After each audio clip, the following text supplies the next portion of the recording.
Chers participants du MOOC, bonsoir et bienvenue dans notre direct de la semaine 3. Alors, nous recevons un invité de prestige puisqu'il s'agit de Franck Jantin qui est président du tribunal de commerce de Paris. Et sa présence ici est particulièrement précieuse puisqu'il va nous permettre de comprendre le rôle du juge. Nous sommes dans un MOOC consacré aux droits des entreprises et le juge fait incontestablement partie du système juridique. C'est une pièce essentielle puisque nous avons des textes, nous avons le code. Au passage, je précise que notre code des sociétés, le code des sociétés que vous pouvez trouver en bibliothèque ou que vous pouvez acheter, en réalité, n'existe pas puisque ce sont les éditeurs qui décident de faire un code des sociétés en rassemblant des textes du code civil, des textes du code de commerce, d'autres textes et de la jurisprudence qu'ils résument, notamment de la jurisprudence du tribunal de commerce, des tribunaux de commerce, puisqu'il n'y a pas que le tribunal de commerce de Paris en France. Et le juge est important et en droit des entreprises, il a une grande particularité, c'est qu'il est issu précisément du monde des entreprises, du moins le juge de premier degré, le juge du tribunal de commerce. Franck, est-ce que tu peux nous éclairer un peu sur cette situation particulière qui est d'ailleurs une spécificité française ou quasi exclusivement française? Absolument, c'est une spécificité française. Le juge du tribunal de commerce, j'ai coutume de dire le juge économique, est en fait non pas un magistrat de carrière, c'est un chef d'entreprise ou un dirigeant qui a été élu par ses pairs et dont la mission est de trancher tous les litiges qui sont de sa compétence. L'intérêt de ce modèle, c'est que les cas qui sont les litiges économiques et commerciaux, en général, sont des litiges qui, sur le plan du droit, sont assez simples, mais l'écheveau des faits, l'écheveau des faits économiques est assez complexe, et la compétence économique du juge, qui est un praticien de la vie des affaires, lui permet de démêler cet écheveau pour essayer d'identifier la situation de droit de façon la plus simple possible et trancher les litiges qui lui sont soumis. Non, ce que tu dis est vraiment important parce qu'on peut penser aussi qu'en matière de procédure collective, alors ce n'est pas un thème que nous abordons pleinement dans le cadre de ce MOOC, mais les difficultés des entreprises, les procédures de redressement judiciaire, de liquidation judiciaire, quand ça va mieux, de sauvegarde, les procédures de ce qu'on appelle la conciliation, enfin toutes les procédures de prévention des difficultés. Je les présente dans le désordre, mais on peut rappeler simplement et rapidement que la liquidation judiciaire, c'est quand ça va mal et qu'on ne peut pas sauver l'entreprise, mais c'est la dernière échéance. Avant, idéalement, l'entrepreneur est venu te voir plus tôt que cela, et tu peux peut-être nous dire quel rôle joue le tribunal, mais à part des procédures comme la sauvegarde ou le redressement judiciaire où le tribunal joue un rôle central, il y a des procédures de prévention des difficultés qui interviennent plus tôt. Oui, alors peut-être que, avant de répondre à cette question, mon cher Bruno, peut-être qu'on peut faire l'inventaire des missions que le législateur a confiées aux tribunaux de commerce. 4 missions.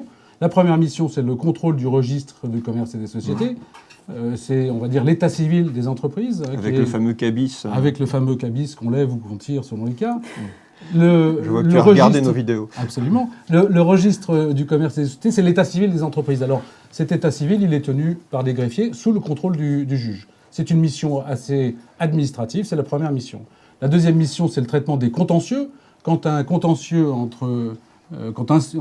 oppose une société A à une société B, on aura l'occasion de revenir sur des cas précis tout à l'heure, ces contentieux viennent devant le juge économique. Le troisième sujet, c'est le traitement des difficultés des entreprises. Traitement des difficultés des entreprises qui vont de la liquidation, dernier recours, jusqu'aux procédures de négociation. Je reviendrai aussi sur ce sujet parce que vous allez voir qu'une des particularités du juge du commerce, c'est qu'il est très orienté vers les solutions négociées. Et puis le quatrième sujet, c'est une mission qui est souvent inconnue.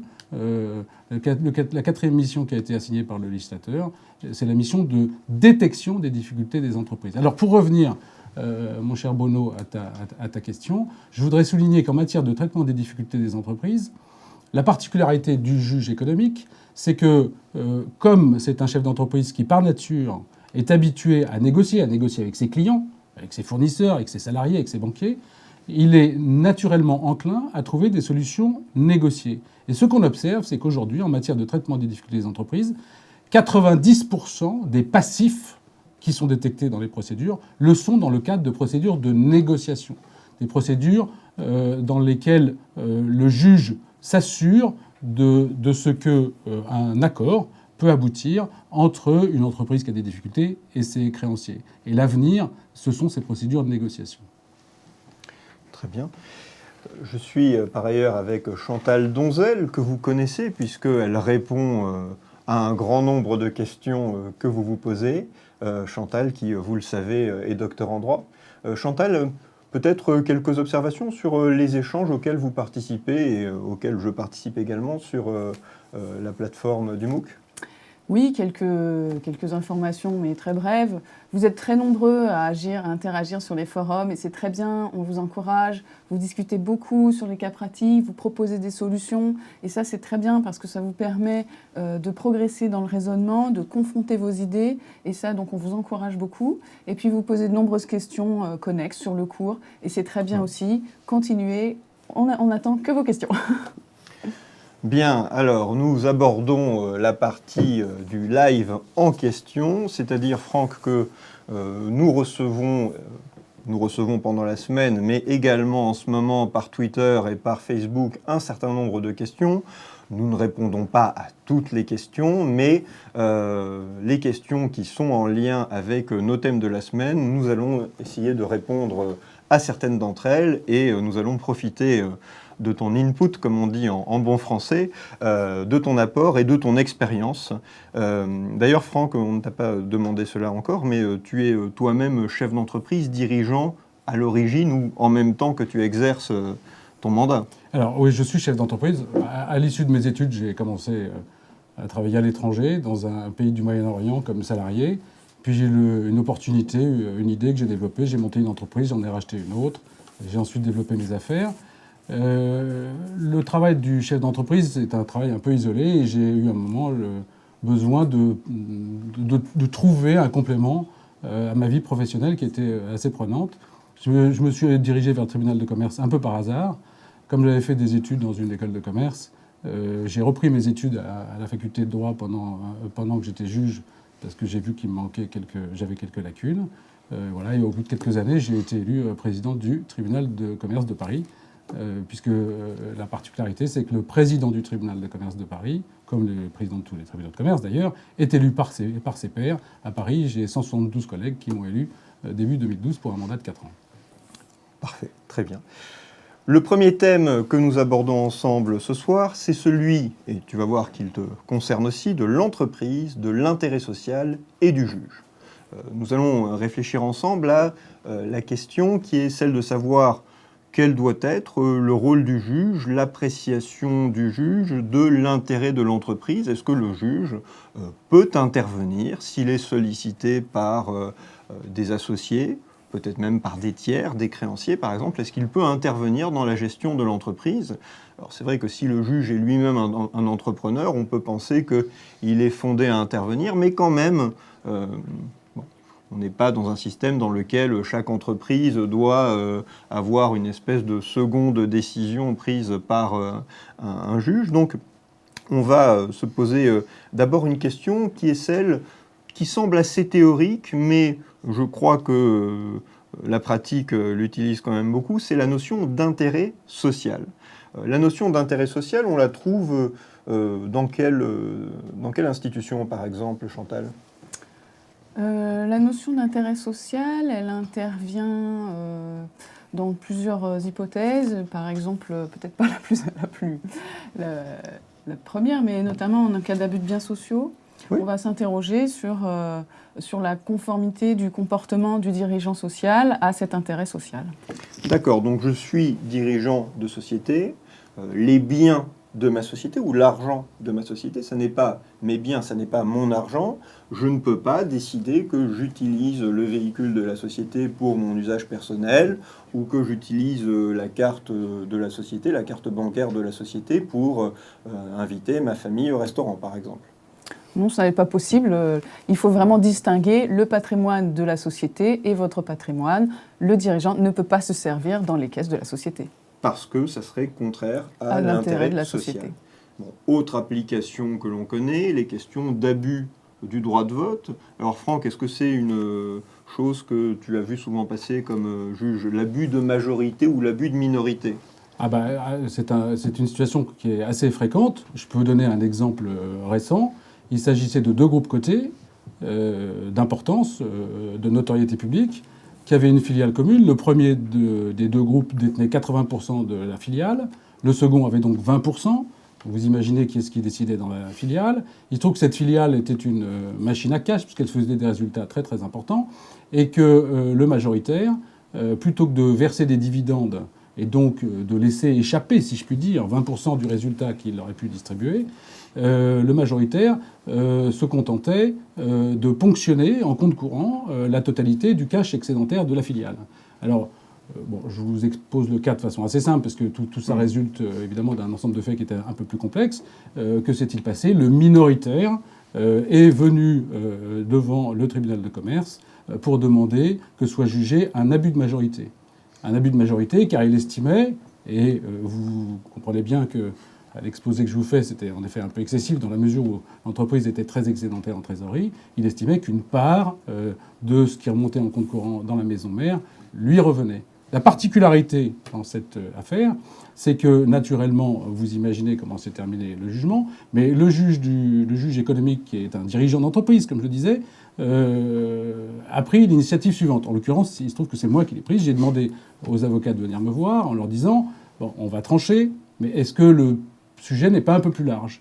Et en l'occurrence, cette incitation à la conciliation, à la négociation entre les parties, a amené le majoritaire, celui qui détenait 80% des titres, à acheter les 20% minoritaires.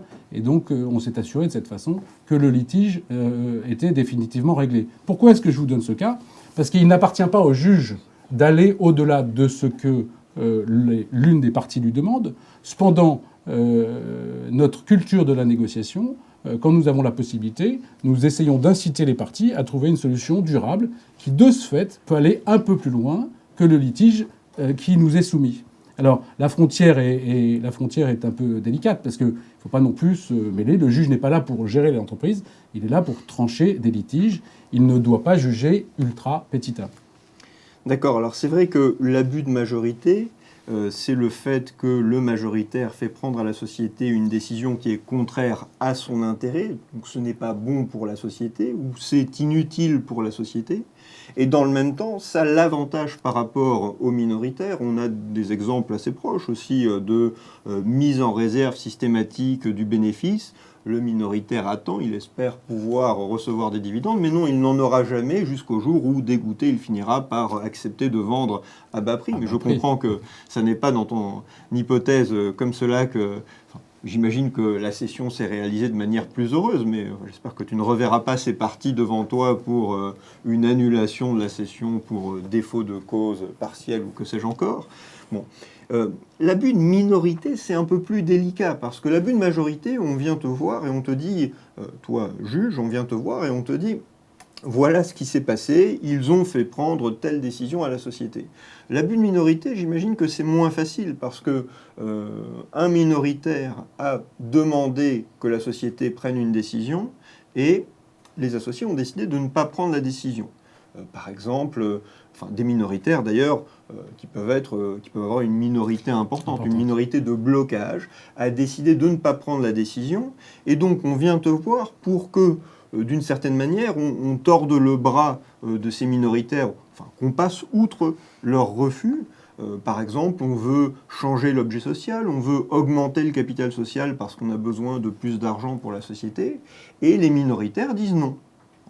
Ils ont le droit de dire non, leurs actions ils peuvent s'opposer par les droits de vote attachés à leurs actions à cette décision, c'est bien leur droit d'associer, mais dans une certaine mesure, assez exceptionnellement, il est possible que le juge considère qu'il y a un abus. Vous savez, c'est une notion qu'on a vue ensemble, il y a plusieurs conditions. Il faut que la société ne puisse pas prendre une décision suivant les cas, les formules, indispensable à sa survie ou essentielle. Et il faut aussi que cela avantage les majoritaires ou nuise aux minoritaires. On retrouve un critère, en tous les cas, de prise en compte de l'intérêt. Il y a une inégalité. But de minorité, c'est une minorité de blocage. Je suis en train de m'emmêler les pinceaux. Les minoritaires font cela au détriment des majoritaires. Voilà, les minoritaires font cela au détriment des majoritaires ou pour nuire aux majoritaires. Bien. C'est moins facile parce que dans ce cas-là, il y a des gens qui disent non et il va falloir décider si on peut passer outre leur refus. Alors c'est moins facile. C'est moins facile parce que, en effet, l'abus de majorité est plus facile à qualifier. En général, ça consiste à essayer de mettre la main sur des actifs de l'entreprise, ou ça consiste, dans un sens d'autres cas, à privilégier l'intérêt social de la société mère ou du groupe et à faire fi de l'intérêt social de la filiale. Donc le juge, il a, dans le cas des préjudices ou dans le cas des abus de minorité, il a comme mission d'apprécier l'intérêt social. Et là, c'est vrai que c'est plus délicat, parce que l'appréciation de l'intérêt social, c'est une question qui, on le voit bien finalement, est assez subjective, et donc le juge est moins à l'aise. C'est plus facile pour le juge de qualifier un abus de majorité que de qualifier un abus de minorité. Alors en effet, tu as fait allusion à la jurisprudence en la matière. Il y a des situations où, je dirais, ça s'impose. Par exemple, quand un minoritaire bloque une augmentation de capital qui est nécessaire à la survie de l'entreprise, je dirais que c'est un peu blanc ou noir. Mais il y a un ensemble de situations où ça ne l'est pas, et de ce fait, c'est difficile pour le juge. Oui, mais c'est compliqué parce que est-ce qu'il est toujours de l'intérêt de l'entreprise de continuer son activité? Oui, alors ça c'est un sujet qu'on voit dans d'autres domaines. En matière par exemple de difficulté des entreprises, le code de commerce prévoit que le juge doit respecter 3 critères et notamment la poursuite de l'activité. Il est bien évident qu'il y a des situations dans lesquelles il vaut mieux, c'est l'intérêt des associés, c'est l'intérêt des créanciers, c'est l'intérêt des parties prenantes. Il vaut mieux arrêter l'activité, sinon on continuerait à fabriquer des voitures à cheval. Alors, parmi les questions qu'on nous pose, il y en a une qui est intéressante, qui est de savoir si l'on peut imaginer une sanction commune aux abus de vote. Et en fait, on peut se rendre compte que finalement, c'est 2 situations bien distinctes. Parce que l'abus de majorité, on vient voir le juge avec une situation qui est là, qui est on a fait prendre telle décision à la société.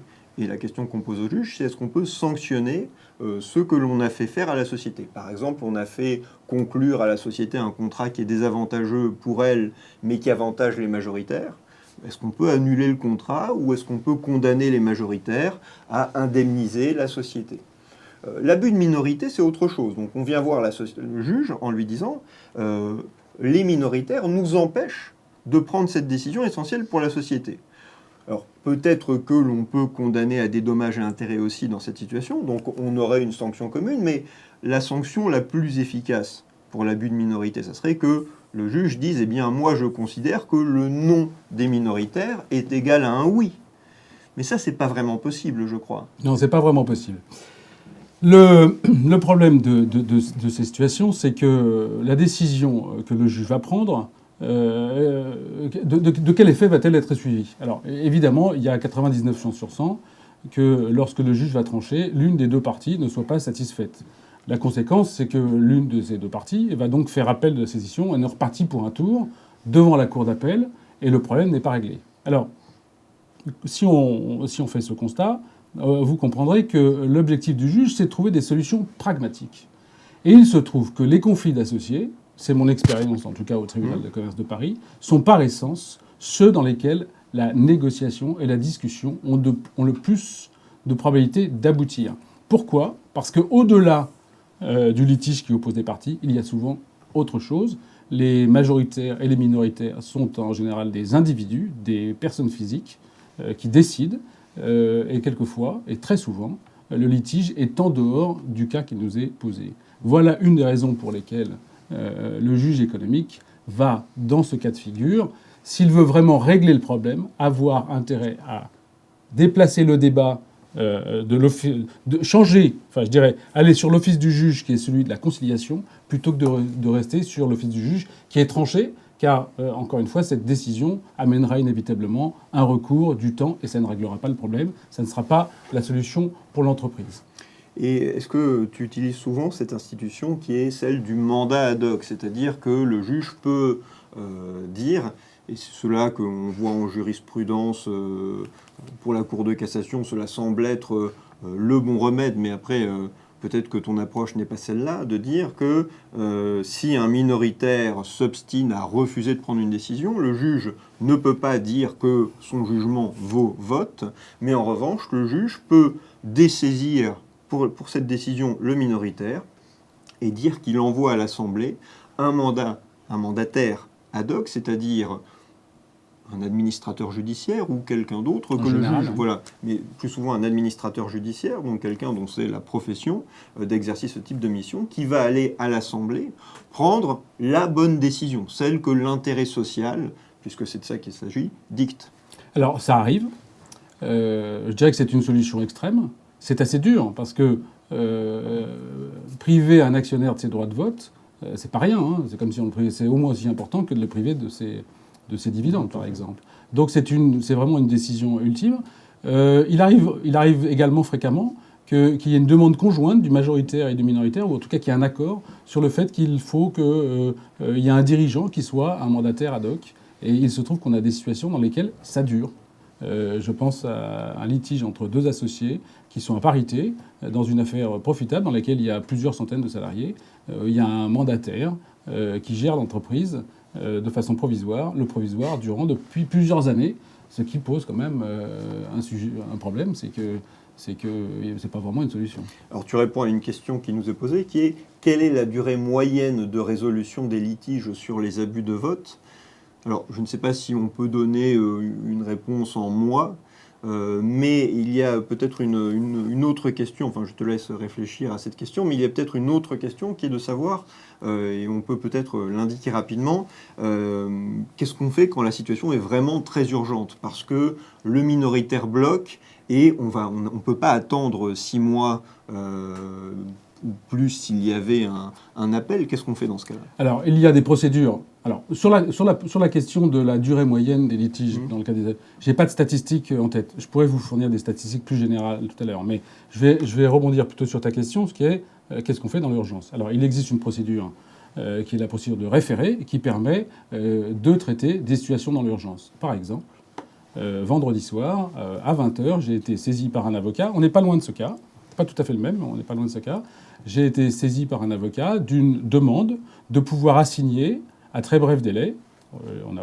J'ai autorisé l'assignation devant le juge des référés qui s'est tenu hier pour traiter d'un conflit sur une OPA dont l'échéance est demain.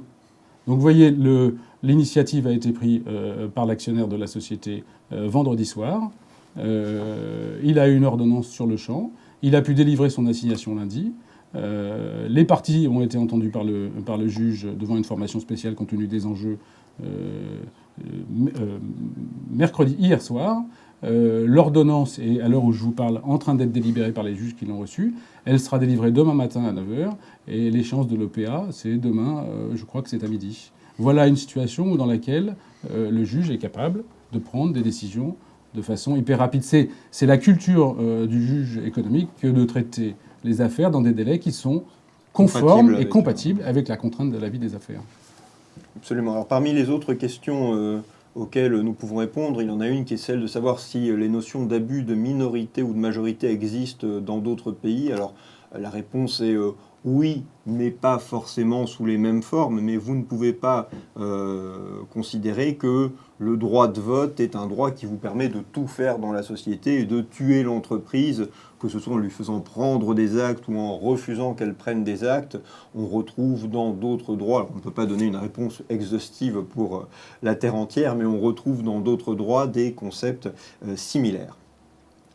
Alors, nous allons maintenant aborder notre deuxième thème, qui est celui du mandat social et du statut du dirigeant. Alors, c'est un thème que nous avons traité plusieurs fois déjà, parce que nous traitons du dirigeant, nous traitons de l'entrepreneur. Quand on parle de mandat social, il faut comprendre que c'est du dirigeant de société le terme de mandat social est même un peu plus large, mais parce que ça inclut les membres du conseil de surveillance de sociétés qui ne sont pas des dirigeants, mais il faut comprendre que le mandat social, ça n'est pas un entrepreneur personne physique dont il est question, c'est quelqu'un qui est à la tête d'une société.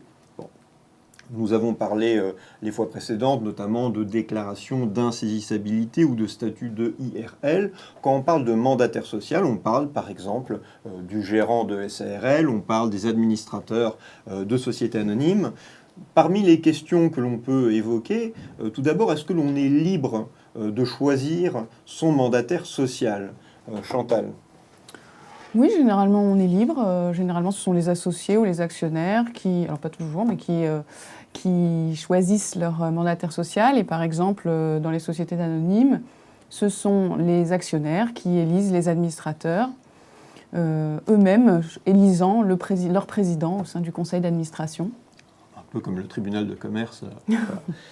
D'accord. Mais c'est vrai qu'effectivement, une société commerciale est une entité privée, donc il faut que les actionnaires puissent décider librement, ou les associés puissent décider librement qui ils mettent à la tête de leur groupement. Mais est-ce qu'on n'a pas des fois quand même des contraintes, par exemple des contraintes liées au sexe? Et ne voyez là aucune allusion. Eh bien, c'est vrai qu'il y a un mouvement de fond qui tend à favoriser une certaine égalité dans les sociétés. Et par exemple, dans les sociétés cotées, on tend à obtenir un certain taux de représentation féminine. Voilà. Alors, non, votre propos est orienté. Il n'y a pas de représentation féminine, c'est une représentation équilibrée des sexes. Voilà. Parce que peut-être plus tard, on aura besoin de renverser le mouvement. Le conseil est composé entièrement de femmes. Et voilà, on va peut-être pouvoir... Oui, c'est vrai. D'accord, donc effectivement, mais c'est dans des... Enfin, pas dans des cas exceptionnels, mais c'est pour des sociétés particulières. Aujourd'hui, pour les sociétés cotées, pour les sociétés anonymes cotées particulièrement, pour bientôt les entreprises de grande taille, avec des critères assez élevés, 500 salariés. Pour ces entreprises-là, eh bien, il faudra respecter des quotas, mais ça n'est pas immédiatement en vigueur pour ces entreprises non cotées. Simplement, il faut savoir que pour les sociétés anonymes, même non cotées, quelle que soit leur taille, le Code de commerce pose un principe qui est qu'il faut rechercher déjà aujourd'hui une représentation équilibrée. Sans que l'on parle de quotas, mais on est quand même censé avoir tenté d'assurer une représentation équilibrée au sein du conseil d'administration ou du conseil de surveillance de la société anonyme, même si elle n'est pas cotée. Ça fait partie des choses qui font que une SARL, une société par action simplifiée, ce sont des formes qui, de ce point de vue, peuvent sembler moins contraignantes, parce qu'on peut constituer son conseil d'administration de SAS sans se soucier de ce type de règles, pour le moment. Donc en termes de nomination, je ne crois pas, Franck, que tu aies beaucoup de contentieux de ce type-là au tribunal de commerce de Paris. Pas beaucoup, mais nous avons de temps à autre des contentieux sur les conditions dans lesquelles un mandataire social, un dirigeant, un président ou un directeur général, par exemple, d'une SA, les conditions dans lesquelles il a été révoqué. Je pense à un cas récent d'une affaire importante. Le dirigeant est venu demander à être réintégré, ce qui n'a d'ailleurs pas abouti. Donc ça arrive. C'est réaliste de demander pour quelqu'un qui est à la tête d'une société et qui en est débarqué à être réintégré ou... Ça aboutit rarement. Ça aboutit rarement, et on peut imaginer que dans l'hypothèse où ce type d'action aboutirait parce que les formes n'auraient pas été respectées, la même opération serait renouvelée immédiatement après, dans le respect des formes. Donc je dirais que ça ne mène pas très loin, si ce n'est à mettre une certaine pression peut-être pour négocier quelque chose. D'accord, c'est plutôt dans ce cas-là, et on parle alors plus de nomination, mais effectivement de révocation. Vous le savez, c'est un des cas de cessation des fonctions du dirigeant. La révocation, c'est la situation dans laquelle un organe, mais ça peut être le juge aussi, parce que le juge peut, dans certaines sociétés, être saisi, et déjà, on évoque un peu notre cas pratique, mais de la semaine 3, le juge peut, dans certaines sociétés, exercer un pouvoir de révocation du dirigeant, mais le plus souvent, ce sont les associés ou les actionnaires qui vont en assemblée décider de révoquer le dirigeant. Et cela, vous le savez, il y a des formes... Enfin, la loi ne dit pas grand-chose. La loi, vous le savez, distingue entre deux types de sociétés, celles dans lesquelles il faut un motif, un juste motif, et les autres sociétés où le dirigeant est révocable ad nutum, c'est-à-dire en principe d'un signe de tête. Sauf que la jurisprudence a tendance à construire des garanties en plus, à ajouter des exigences. Chantal, quoi par exemple ? Eh bien, par exemple, on demande à l'Assemblée qui révoque le dirigeant de respecter le principe de la contradiction. Donc, on demande à cette Assemblée de permettre au dirigeant social de s'expliquer, d'entendre les griefs qui sont faits à son encontre, et donc, en quelque sorte, de présenter une sorte de défense, voilà, notamment. Sinon, la jurisprudence insiste sur les conditions de la révocation qui ne doivent pas être brutales ni vexatoires. Voilà. Ouais, alors pour répondre à une question que vous posez et qui nous ramène un instant à l'exercice du mandat, un des participants au MOOC demande quels sont les cas où une personne, physique ou morale, n'a pas la possibilité ou n'a pas le droit d'exercer un mandat social. C'est au professeur que vous demandez ? Ça peut être au juge qu'on le demande, pas une liste exhaustive des cas, mais en matière de difficulté des entreprises, par exemple, quelqu'un qui gérerait vraiment mal ses sociétés. Oui. Est-ce qu'on le laisse continuer à... C'est que j'étais un peu perdu. Oui, absolument. De révocation alors, non, le cas du traitement des difficultés des entreprises, en effet, est tout à fait le sujet. Quand une entreprise est en cessation de paiement, le dirigeant a l'obligation de déclarer cette cessation de paiement dans un délai de 45 jours, faute de quoi sa responsabilité pourrait être engagée. Et l'ouverture d'une procédure consécutive... C'est quelque chose, je t'interromps un instant si tu le permets, c'est quelque chose de vraiment important parce que la cessation des paiements, ça veut dire que nous avons un certain nombre de participants qui sont des chefs d'entreprise. Je suis chef d'entreprise. Comment je sais si je suis en cessation des paiements ? C'est assez simple. Enfin, c'est assez simple. C'est pas si simple que ça. Mais enfin, en gros, c'est quand on ne peut pas payer, c'est les créanciers qu'on a à payer sur le champ. La règle, c'est une règle comptable un peu assez simple, c'est quand l'actif disponible ne permet pas de régler le passif exigible sur le champ. La réalité économique, c'est qu'on peut être en cessation de paiement un jour et ne plus l'être le lendemain. Dans la pratique, il y a des situations dans lesquelles les entreprises arrivent au bout du chemin, si je puis dire, et ne sont plus en mesure d'honorer les dettes qu'elles ont à l'égard de leurs créanciers. On dit qu'elles sont en cessation de paiement. Cette situation les oblige, c'est le Code de commerce qui en dispose, à faire une déclaration de cessation de paiement. Cette déclaration de cessation de paiement amène à l'ouverture d'une procédure de redressement judiciaire quand il y a des possibilités de redressement de l'entreprise, de liquidation quand malheureusement il n'y aura pas d'autre possibilité que de vendre les actifs, éventuellement les usines, les fonds de commerce. Et cette déclaration de cessation de paiement a une conséquence importante, on n'insiste jamais assez dessus, c'est qu'elle met l'entreprise à l'abri de ses créanciers. On dit d'ailleurs, dans notre jargon, ouvrir une procédure au bénéfice de la société X. En général, la société le dirigeant qui engage cette procédure ne se sent pas tellement bénéficiaire, si je puis dire. En réalité, dès l'ouverture de cette procédure, ces créanciers ne peuvent plus agir, ne peuvent plus venir se servir dans la caisse ou faire jouer un certain nombre de leurs droits. La contrepartie, c'est que puisque le dirigeant n'est plus en mesure d'assurer les engagements qu'il a pris vis-à-vis de ses créanciers, c'est qu'il va perdre la liberté de gérer l'entreprise, qui va être confiée à un administrateur judiciaire. Il existe différentes formules, donc le dirigeant continue à jouer un rôle, mais il n'a plus la totale liberté. D'accord, et ça peut, à part cette perte de pouvoir liée au dessaisissement, ça peut aussi entraîner des sanctions, ce genre de situation ? Alors absolument, dans l'hypothèse où le dirigeant, par exemple, n'aurait pas ne serait pas venu se mettre sous la protection de la justice dans les délais légaux, dans l'hypothèse où, dans la période au cours de laquelle il aurait dû régulariser cette déclaration de cessation de paiement, il effectue un certain nombre d'opérations litigieuses ou suspectes, par exemple, se rembourser un compte courant alors qu'il ne paye pas l'URSSAF, eh bien, sa responsabilité pourra venir être recherchée par le mandataire de justice qui sera nommé pour représenter les créanciers. Et éventuellement, il pourrait être condamné à contribuer à l'insuffisance d'actifs qui résultera des opérations litigieuses qu'il aurait commises. Donc en effet, le dirigeant peut être, la responsabilité du dirigeant peut être engagée et il peut être condamné à payer et à renflouer la société. Absolument. Il pourrait aussi avoir des sanctions qui lui interdiraient par la suite de diriger une société.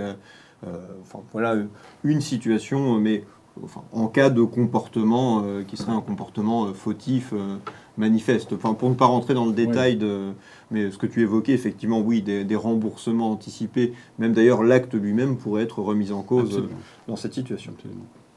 Alors, cette question du mandat social nous amène, enfin toujours dans le mandat social, à nous intéresser un instant. On a parlé des révocations, et c'est vrai que les juges ont ajouté des garanties. Le Code de commerce ne disait pas grand-chose, mais lorsque Chantal parle du principe de la contradiction, parfois on utilise l'expression droit de la défense, c'est vrai qu'au principe du contradictoire aussi, on est un peu étonné de voir cela apparaître dans les rapports entre les actionnaires et leurs dirigeants, ou le conseil d'administration et le président.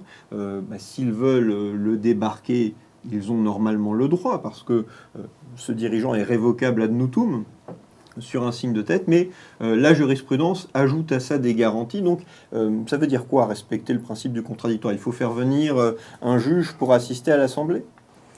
Non, il faut permettre au dirigeant de pouvoir s'expliquer. Il faut lui-même, il faut lui indiquer pour quelles raisons il est sujet à la révocation.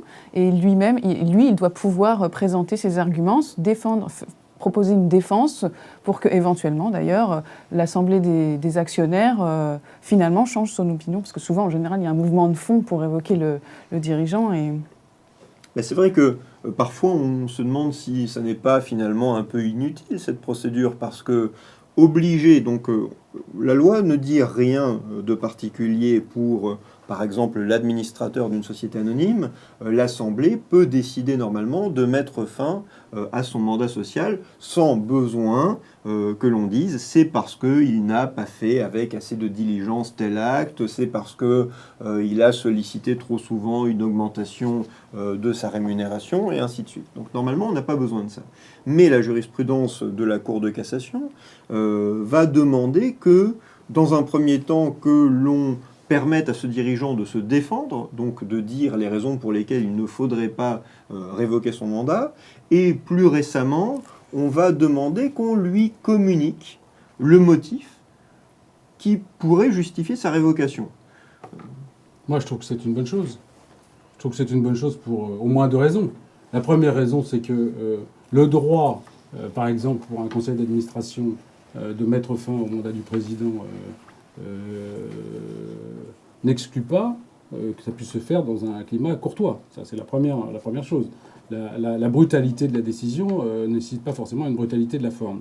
Et puis, le deuxième point qui est le plus important, c'est que je pense que la Cour de cassation, en s'engageant dans cette voie, en fait, est soucieuse de l'intérêt social à nouveau. Car le mouvement, on pourrait citer des exemples, le mouvement peut être initié par certains administrateurs influents, et certains autres administrateurs pourraient être amenés à prendre position sans avoir toutes les informations. Je dirais que le respect du contradictoire, lorsqu'on est dans une situation qui est conflictuelle, ou un peu conflictuelle, ou pré-conflictuelle, le respect du contradictoire ne peut pas nuire à l'intérêt de la société. Oui, alors c'est une réflexion qu'on retrouve parfois. Paul Lecanu, qui est un des professeurs qui participe à ce MOOC, l'avait évoqué, le fait que finalement ça permet un dialogue. La loi n'a pas prévu ce dialogue, ça permet un dialogue, donc ça permet finalement de mieux prendre la décision, parce qu'après tout, peut-être qu'on voulait révoquer le dirigeant pour de mauvaises raisons, et qu'en obligeant à ce dialogue, on va se rendre compte que finalement, ce que l'on croyait avéré, eh bien, ne l'est pas, et ce dirigeant n'a pas fait ce que l'on pensait, ou peut-être qu'il a fait bien pire, oui, ou pour d'autres raisons qu'il n'a pas voulu rendre public. Là où il faut tout de même, pas se méfier, mais faire attention à ce que cette jurisprudence n'aille pas trop loin, c'est que quand on commence à mettre en place des garanties de ce type, la tendance c'est d'aller toujours plus loin. Par exemple, on pourrait se dire que si nous voulons révoquer notre dirigeant, la jurisprudence nous demande de lui communiquer les motifs susceptibles de fonder sa révocation, mais que se passe-t-il si on découvre en cours de discussion qu'il y en a d'autres? On ne lui avait pas communiqué. Est-ce qu'il ne faut pas reconvoquer l'organe qui procède à la révocation maintenant que l'on a connaissance de tous les motifs pour laisser au dirigeant le temps de préparer sa défense? Chantal, vous avez un non, non, c'est vrai que la question se pose. Attends, mais j'espérais que M. Chantal allait nous en dire un peu plus. Moi aussi. Décidément. Non, mais c'est une question, enfin, on peut en débattre une minute ou une heure. La question est celle de la mesure. Il va de soi que si un conseil d'administration ou des administrateurs sont obligés de motiver leurs décisions, on pourrait imaginer que puisse naître un litige sur le bien fondé de ces motivations. Et il sera très délicat pour le juge qui serait saisi, quel qu'il soit, d'aller sur ce terrain. Donc je pense qu'on est plutôt sur une question de forme qui veut implicitement inciter au dialogue, sachant, cela dit, que quand un conseil d'administration ou une assemblée veut se séparer d'un mandataire social, elle finira par y arriver. On a vu un cas récemment dans la presse, dans une compagnie de Marseille. Ça a pris un peu de temps, ils y sont arrivés. D'accord. Alors une question qui nous est posée et que tu as suscitée, Franck. On nous demande si dans la pratique, le dirigeant qui pense pouvoir pallier à la situation et qui vient donc, je reprends les termes de la question, tard devant le juge, est-ce qu'il y a une recherche de responsabilité systématique? Alors, je ne sais pas, je sais pas si la question concerne les difficultés des entreprises. Je pense, oui. Ça concerne les difficultés des entreprises. Alors, je dirais que le juge du commerce, le juge économique, est un chef d'entreprise. Il a lui-même une expérience de chef d'entreprise. Tous les chefs d'entreprise, un jour ou l'autre, ont été confrontés, sinon à des difficultés immédiates, ils ont entrevu des difficultés. Ceux à qui ça n'est jamais arrivé, en fait, ne sont pas des chefs d'entreprise. C'est comme ça, de mon point de vue, qu'on qualifie un chef d'entreprise. C'est quelqu'un qui a passé des mauvaises nuits. Donc, la question, c'est que, enfin, le fait est que le juge saura distinguer, ou en tout cas, il entendra le dirigeant, il entendra le mandataire qui représente les créanciers, il saura distinguer entre celui qui a cherché à sauver son entreprise, et c'est bien sa mission, il saura le distinguer de celui qui a abusé de la situation. Dans la pratique, dans les faits, les dirigeants qui sont condamnés à contribuer à des insuffisances d'actifs, il faut vraiment que leurs actions aient été vraiment indélicates. D'accord, mais c'est vrai que le dépôt tardif de la déclaration de cessation des paiements...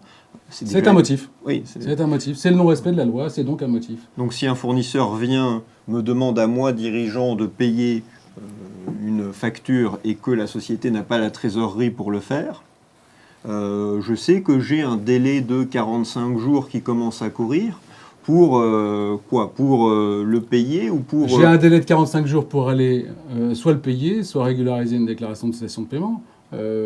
Comment ça se passe pratiquement? En général, le chef d'entreprise qui est dans cette situation, il attend une rentrée d'argent qui arrive 2 jours, 3 jours après.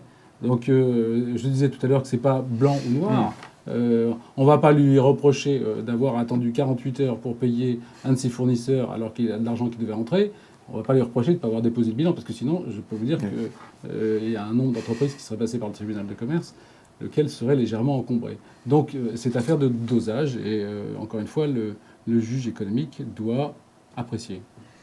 D'accord. Et ce que l'on sait par contre que le dirigeant ne doit pas faire, c'est faire de la double mobilisation de créances, c'est-à-dire aller se faire avancer le montant de ses factures, enfin de la même facture par 2 banques à la fois pour se procurer de la trésorerie, parce que c'est un comportement qui est une faute qui engage sa responsabilité personnelle, et on pourrait aussi assimiler ça à une forme d'escroquerie finalement, parce que les banques, on leur demande d'avancer des fonds alors que voilà, c'est des factures qui normalement ont déjà été engagées. Bon. Je crois que le dirigeant, quel qu'il soit, n'a pas besoin d'être docteur en droit pour savoir quand il franchit la ligne jaune.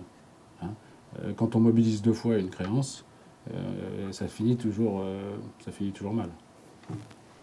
Bien. Alors, sur les questions liées au mandat social, une dernière question que l'on peut évoquer, c'est celle de la rémunération. Alors, il y a des grandes et il y a des petites rémunérations. Une question que l'on voit assez souvent dans nos échanges, c'est celle de la rémunération multiple. Je suis dirigeant, je suis rémunéré au titre de mon mandat social. Dans le même temps, j'ai un contrat de travail avec la société, je suis rémunéré au titre de ce contrat de travail. Ce n'est pas la même rémunération parce qu'il y a deux relations juridiques distinctes. Et on le voit même, cette question de révocation qu'on a évoquée. Est-ce qu'on est d'un seul coup débarqué de la société, Chantal ? Dans les faits peut-être, mais juridiquement. Par exemple, quand on est révocable ad nutum, on peut être... Mais si on est salarié en même temps. Ah pardon, excusez-moi. Est-ce que le salarié est révocable ad nutum ? Bah non, non, voilà. Il ne l'est pas. Il faut respecter évidemment les formes du droit social. Donc on ne peut pas débarquer un salarié n'importe comment. Donc il faut suivre, pour ces personnes qui ont plusieurs statuts, d'un côté... le statut du dirigeant, c'est une révocation suivant des formes particulières, un organe particulier. De l'autre, le licenciement, c'est dans le respect du droit du travail. Peut-être que dans un cas, aucun motif n'est nécessaire. Dans l'autre cas, il faudra des motifs au licenciement. Bon, il faut bien comprendre qu'il y a ces deux statuts. Ça peut impliquer plusieurs rémunérations, mais attention, on ne peut pas, et c'est quelque chose, c'est important pour la pratique, et parfois, on peut avoir du mal à comprendre cela. Je ne peux pas avoir un contrat de travail que me fait ma société, la société que je dirige, pour que je la dirige. C'est-à-dire que je peux être salarié d'un groupe, salarié de la société mère, avec comme contrat de travail d'aller diriger des filiales du groupe. Mais si je suis gérant de SARL, mon contrat de travail, ce n'est pas d'être gérant de la SARL. Voilà. C'est vrai que c'est une erreur qui revient souvent sur les forums. Quand on est rémunéré au titre de sa gérance, par exemple, ce n'est pas au titre d'un contrat de travail, c'est vraiment en contrepartie de la gérance. Voilà, un contrat de travail, il faut qu'on ait un emploi effectif, et cet emploi effectif, ça n'est pas d'être gérant de la société qui m'emploie. Parce que manquerait en plus le lien de subordination. Oui, on ne sait pas où il est. Voilà, exactement. Le contrat de travail, ça va être d'être, par exemple, responsable des ventes ou d'être commercial pour sa société. On l'a abordé, ce problème, notamment sur les forums. C'est pas facile parce que plus la société est petite, plus c'est compliqué de dire que on est gérant et on est directeur commercial. Je ne sais pas si tu vois beaucoup de contestations de ce point de vue-là. Pas beaucoup de contestations, pour une raison simple, c'est que la révocation du mandat de dirigeant, en général, celui-ci est révocable ad nutum, comme on le disait tout à l'heure, pose moins de contentieux que la rupture du contrat de travail. C'est incomparablement moins. Et donc, les contentieux relatifs au contrat de travail, évidemment, sont jusqu'à nouvel ordre ne sont pas de ma compétence. Mais je trouve que c'est un sujet vraiment intéressant parce que on est quand même, on essaye de marier la carpe et le quoi d'ailleurs, je sais plus. La figue ou le... Et la carpe et le lapin. Parce que, comme par définition, le dirigeant n'a pas de lien de subordination avec qui que ce soit, même s'il a des comptes à rendre à son conseil d'administration ou à son assemblée générale, et que le contrat de travail, le principe, c'est quand même qu'il y a un lien de subordination. Donc le lien de subordination du contrat de travail, à un moment ou l'autre, il revient avec soi-même. C'est vrai que c'est un peu le grand écart. Oui, une question qui est posée, c'est celle on nous demande de réexpliquer la possibilité de cumul du contrat de travail et de la fonction de dirigeant. Il y a des conditions qui sont toujours exigées. Une condition qui est simple, c'est que pour que j'ai un contrat de travail avec une société, il faut que j'exerce des fonctions qui correspondent à un emploi salarié. Ça veut dire que je dois faire quelque chose pour la société, et quelque chose, c'est une deuxième condition, qui soit dans un lien de subordination. Ça veut dire que quelqu'un dans la société, et ça ne peut pas être moi à nouveau, quelqu'un dans la société doit me donner des instructions et exercer le pouvoir hiérarchique de l'employeur et me dire comment je dois exécuter mon contrat de travail, ce qui n'est pas facilité par le fait qu'il y a des cadres dirigeants qui ont une certaine autonomie, mais c'est bien ça l'enjeu. Alors après, vous avez des règles spéciales qui s'ajoutent à ça. Dans certaines sociétés anonymes par exemple, on ne peut pas avoir plus du tiers des administrateurs qui soient en même temps liés par un contrat de travail à la société, parce que sinon, on pense que c'est la loi qui le dit, mais dans ce cas-là, le conseil n'a plus l'autonomie nécessaire parce que tout le monde est tenu par un lien de subordination. Bon.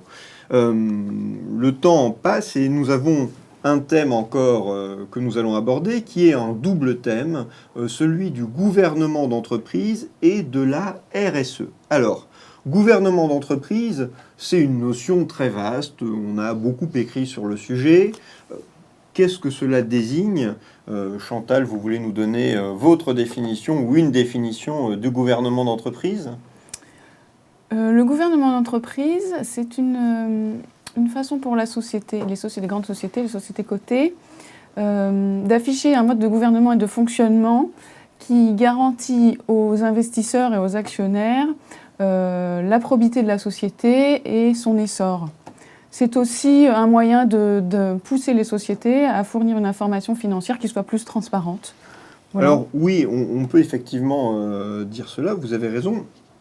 C'est vrai que c'est à la fois, ça décrit une partie de quoi? Du droit des entreprises, une partie de la gestion, parce que il y a à la fois des règles de droit, certaines règles du code de commerce relèvent du gouvernement d'entreprise, mais aussi des codes de gouvernement d'entreprise qui sont faits, par exemple, vous avez le code AFEP-MEDEF, donc code fait par des organisations professionnelles, après concertation avec différentes instances, et donc code qui va recommander des choses, comme par exemple le code AFEP-MEDEF va recommander que, eh bien, que le dirigeant exécutif ne cumule pas de contrat de travail avec ses fonctions.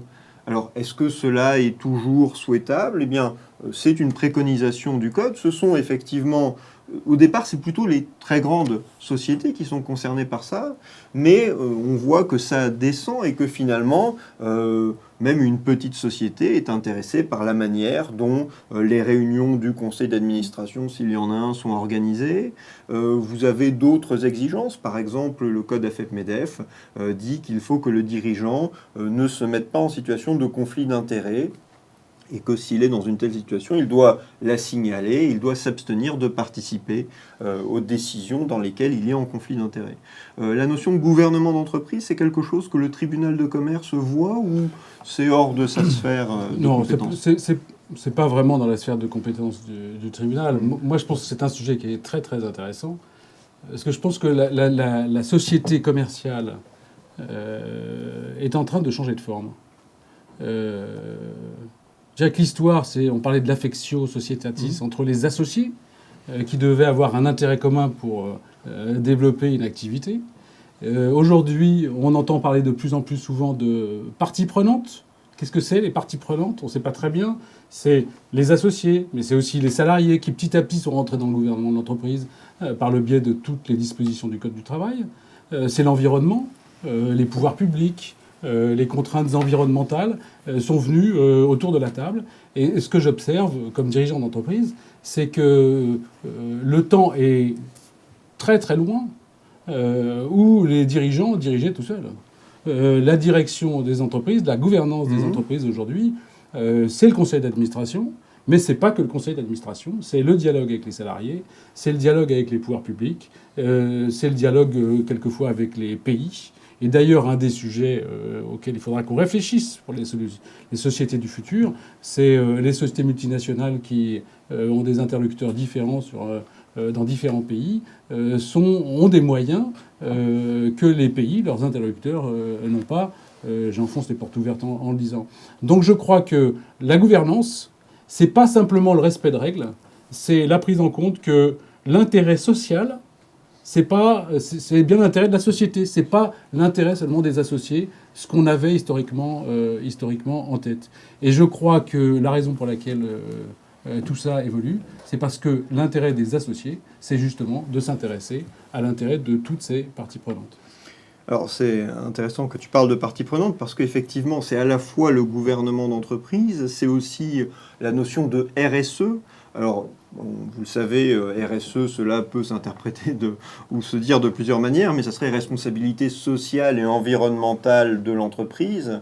Eh bien, c'est effectivement le fait qu'on considère que l'entreprise n'a pas pour seul intérêt ou pour seule utilité de gagner de l'argent, mais elle doit effectivement penser pas seulement aux actionnaires, pas seulement aux dirigeants, mais aussi à ces fameuses parties prenantes Mais du coup, c'est à la fois la société et l'entreprise qui est concernée parce que, vous le savez, les salariés, s'ils font partie de l'entreprise, ne font pas partie, sauf à ce qu'ils soient devenus actionnaires ou associés, de la société. Et finalement, la frontière se brouille parfois entre l'entreprise et la société. Et la RSE, c'est l'introduction par la loi, mais ça peut être fait aussi de manière volontaire par les entreprises, d'autres considérations que des considérations de recherche simplement du bénéfice. Bon, la loi va demander par exemple que dans les sociétés anonymes, dans le rapport de gestion, on ait des indications sur ce qu'a fait la société en matière de diversité par exemple. Voilà le genre de choses que l'on peut rencontrer comme considération liée à la RSE ou de développement durable. La question que pose Sévim est intéressante. Alors ce n'est pas Sévim qui la pose, elle la retransmet. Voilà. C'est un des participants qui l'a posée. La question est intéressante parce que justement, qui surveille les sous-traitants? Je dirais que là aussi, le temps est loin où on pouvait se dédouaner d'un certain nombre de responsabilités chez les sous-traitants aujourd'hui. Les démarches de type RSE intègrent l'ensemble de l'environnement, y compris les sous-traitants, les fournisseurs. Je trouve que c'est une question intéressante. Oui, on ne peut pas se désintéresser de ce que font nos partenaires, particulièrement quand ce sont les sous-traitants, tout à fait. Alors, nous avons une séance qui est particulièrement riche. Nous avons abordé un certain nombre de thèmes.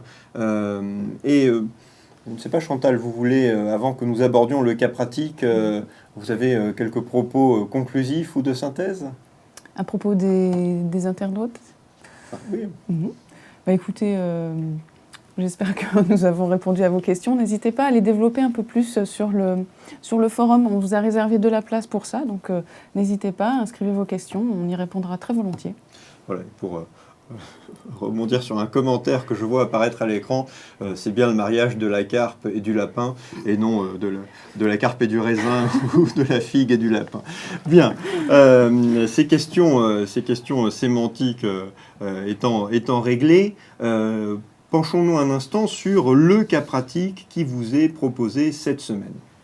Alors, ce cas pratique qui vous est proposé, avec un de ces jeux de mots magnifiques dont j'ai le secret, la SCI Sicon mange pas cher, je vous laisse apprécier la qualité de ce jeu de mots, merci. Et alors, vous le savez, le jeu, c'est que maintenant, je ne vous donne pas la solution, vous l'aurez ce week-end, mais que on vous donne quelques éléments pour avancer. La question qui est posée dans le cas pratique est assez classique. Vous avez des associés qui ne sont pas satisfaits de la manière dont le gérant exerce sa mission. Et on vous pose une question qui est de savoir si on peut obtenir la révocation du gérant au cours de la prochaine assemblée et si éventuellement elle peut être demandée en justice. Donc, comme les fois précédentes, pensez au moment de fournir vos réponses à trouver soit les fondements légaux, soit les fondements en jurisprudence pour arriver à cette solution. Le cas pratique ne vous donne pas tous les éléments. Une question qu'il faut vous poser, c'est que se passe-t-il si tous les associés ne sont pas présents à l'Assemblée? Est-ce qu'on pourra quand même statuer sur la révocation du gérant ou est-ce qu'il faut que tout le monde soit là pour que l'on puisse prendre cette décision? Sachant que nous sommes en présence d'une société civile. Vous le savez, je vous l'ai déjà dit, on n'a pas forcément le juriste qui répond à une question, ou celui qui, même non juriste, doit répondre à une question juridique. On n'a pas forcément tous les éléments en main. Il ne faut pas donner une réponse et puis après se dire « Ah oui, mais finalement, ça n'est pas... peut-être pas si vrai que cela si tel élément existe ou si tel élément n'existe pas. » Il faut envisager plusieurs possibilités. Vous n'avez pas forcément en main tous les éléments de fait pour donner une seule réponse. Il faut envisager plusieurs possibilités si cela est nécessaire.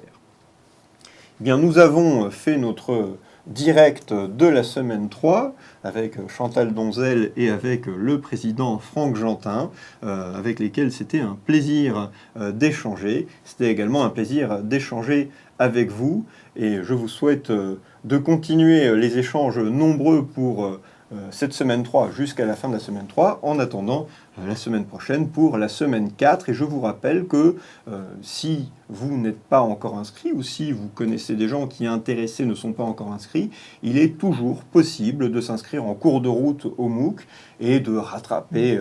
Voilà, ça ne demande pas un travail de titan. Mais vous pouvez aussi, vous le savez, appréhender ce MOOC à un niveau d'approfondissement. Vous pouvez aussi l'appréhender à un niveau plus basique, plus fondamental.